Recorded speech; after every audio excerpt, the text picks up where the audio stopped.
It was July 1, 2000, a warm summer evening in West Sussex, England. The kind of evening where the sky holds onto its light a little longer, where parents sit outside chatting and children play until they're breathless and tired. 8-year-old Sarah Payne, a bright, happy little girl with blonde hair and boundless energy, was spending the weekend at her grandparents' house along with her two brothers and her older sister, Charlotte.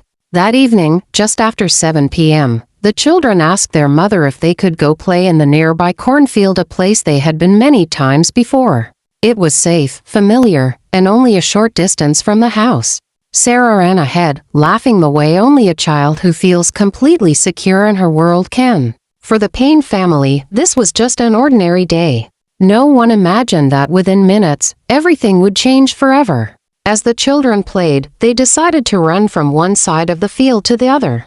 Sarah, the smallest of them, tried to keep up but fell a bit behind. The others reached the end of the path and turned around to call for her, but Sarah wasn't there. At first, they assumed she had taken a different path. Then maybe she was hiding.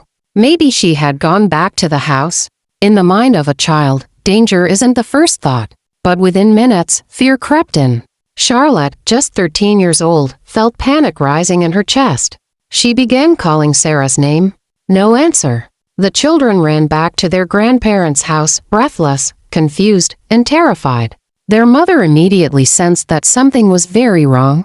She notified the police, and within an hour, officers were searching the fields, roads, and nearby farms. Neighbors came out with flashlights. Cars were stopped and questioned. Dogs were brought in. But there was no sign of Sarah. This was not the kind of place where children simply vanished. West Sussex was quiet, peaceful, almost rural. The idea that an 8-year-old could disappear so quickly and so completely felt impossible. And yet, as the first night passed, then the second, and then the third, the harsh truth settled in. Something terrible had happened. The community rallied. Hundreds of volunteers searched through fields, rivers, and forests. Posters with Sarah's smiling face appeared on every lamppost. The media began covering the case nationwide. Soon, Sarah Payne became a name on every newspaper headline in the United Kingdom. But behind all the press, cameras, and growing fear, the reality remained. An 8-year-old girl had vanished in a matter of seconds, right in front of her siblings. Parents across the country watched the news and tightened their hold on their children. Police worked day and night, but the trail was fading. Whoever had taken Sarah knew what they were doing. They had struck fast, silently, and disappeared before anyone could even realize what had happened. This was the beginning of one of the most heartbreaking and unforgettable child murder cases in British history, and it all began on a simple summer evening, a day that should have ended with laughter, bedtime stories, and peace. Instead, it became the moment that shattered a family and shocked a nation.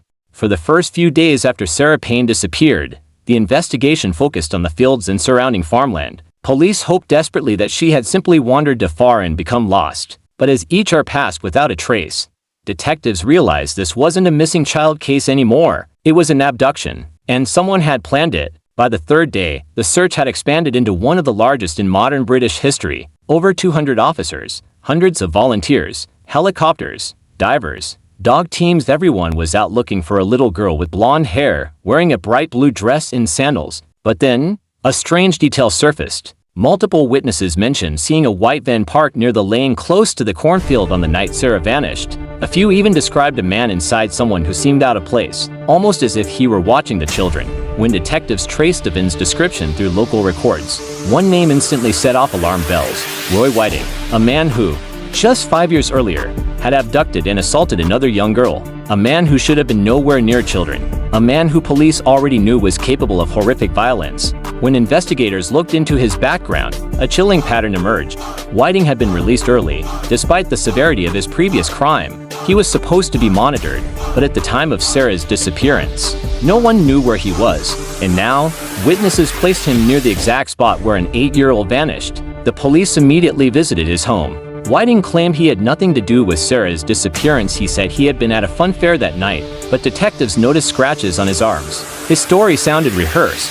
Something didn't feel right, so they seized his white Ford Transit van for forensic testing. Inside the van, they found fibers that didn't match Whiting's clothing or anything inside his home. At that moment, the police suspected those fibers could belong to Sarah, but they didn't have results yet. Without enough evidence, they couldn't arrest him, and the clock was ticking. Meanwhile, Sarah's parents Michael and Sarah Payne appeared on television pleading for their daughter's safe return. They begged the public for help. They described Sarah's favorite songs, her favorite foods, and how excited she had been about the school holidays. Britain watched these interviews with heavy hearts. News stations ran updates every hour. Strangers across the country left work early to join search teams. The disappearance of Sarah Payne had become a national emergency. But behind the scenes, the investigation took a darker turn. Detectives learned that Whiting's van had been seen again, this time speeding through a nearby road late at night shortly after Sarah vanished. A shopkeeper also came forward saying Whiting had been acting nervous and agitated the day after the abduction. Still, this wasn't enough for a charge. Police could only follow him quietly and hope he slipped. And then, he did. Whiting was arrested just days later for stealing, of all things, a pack of cigarettes from a store. He was thrown into custody. This gave investigators more time. They continued forensic tests on his van, his clothing, and soil samples from his tires. They searched woodland, rivers, and abandoned farm buildings. They interviewed locals door to door. They reviewed CCTV from petrol stations, shops, and road cameras. Every new lead seemed to drag detectives in painful circles. Whiting denied everything. Days turned into weeks. Hope grew thinner. Then, on July 17th, everything changed. A farmer walking across a remote field in Pulborough 15 miles from where Sarah disappeared noticed something unusual on the edge of a woodland area. When he got closer, he froze. Police were called immediately. The crime scene officers arrived first, followed by senior detectives. The area was sealed off. After hours of careful examination, the devastating truth was confirmed. They had found the remains of Sarah Payne. The news shook the entire country. What had been a hopeful search turned into a murder investigation. And now, everything shifted. The police moved fast. Forensics accelerated their work. They compared fibers from Whiting's van with the clothing found at the site. They tested soil, air, and microscopic evidence. Slowly, piece by piece, a picture emerged. A van had driven into the area. The fibers matched. Whiting had lied about his alibi. His behavior was suspicious. His past crimes matched the pattern. The police were now certain Roy Whiting was the man who abducted and murdered Sarah Payne. But they still needed a complete forensic case strong enough to secure a conviction. The world waited. Sarah's family waited. A nation waited. And the truth was finally, painfully, coming to light.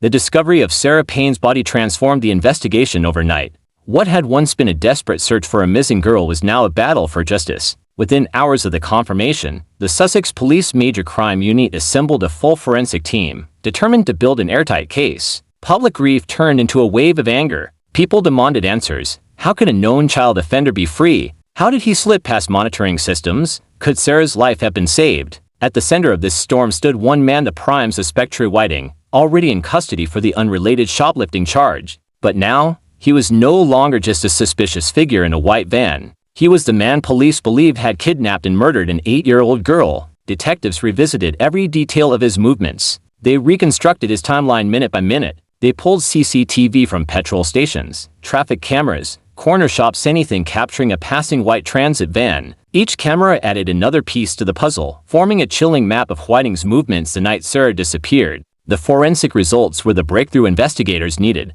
Fibers found on Sarah's clothing matched the exact fibers from Whiting's van seat. The probability of that match occurring by chance was astronomically low. Soil samples traced directly from the tire tracks of Whiting's van to the remote woodland where Sarah's body had been found. Even the scratches on his arms, dismissed earlier as work injuries, were analyzed. Forensic experts concluded they were more consistent with dragging or carrying a struggling child through brambles and rough vegetation. The net was closing around him. But investigators wanted more than suspicion, they wanted certainty. So they brought in behavioral experts from Scotland Yard, specialists in offender profiling. Everything about Sarah's abduction, the location, timing, method fit Whiting's known pattern. He had no alibi, no witness in his favor, and no explanation for why his van was seen near the field that night. Still, Whiting refused to speak. Whenever detectives entered the interview room, he stared blankly at the wall. No remorse, no panic, just silence. The kind of silence that terrified even seasoned investigators.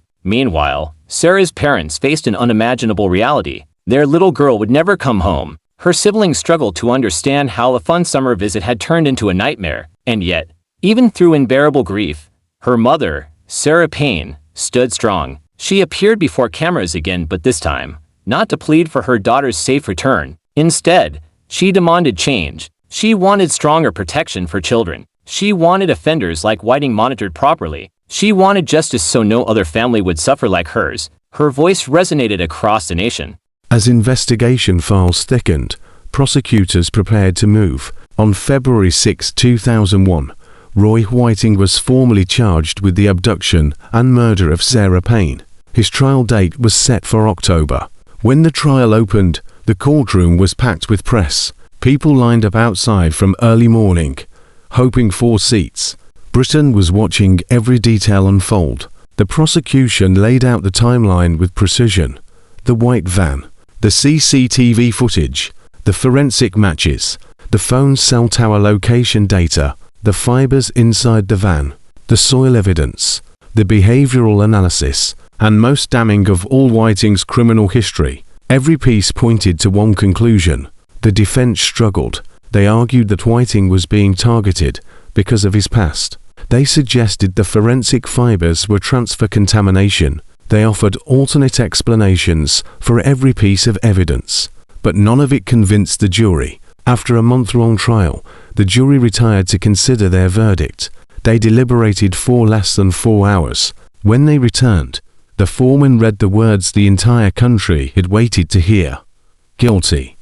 Roy Whiting was sentenced to life imprisonment, with a minimum term recommendation of 50 years, one of the harshest sentences ever given in the UK at that time.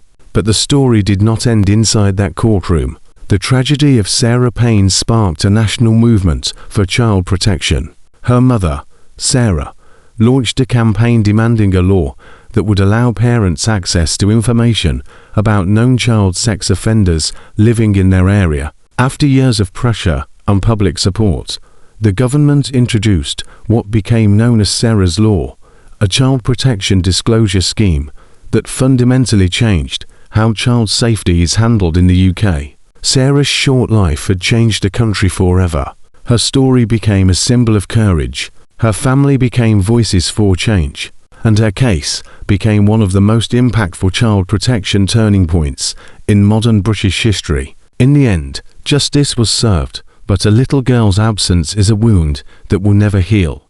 The playground she loved, the field where she vanished, and the community that searched endlessly all carry her memory. Sarah Payne's story reminds us that behind every headline is a family forever changed and a world that must do better to protect its children.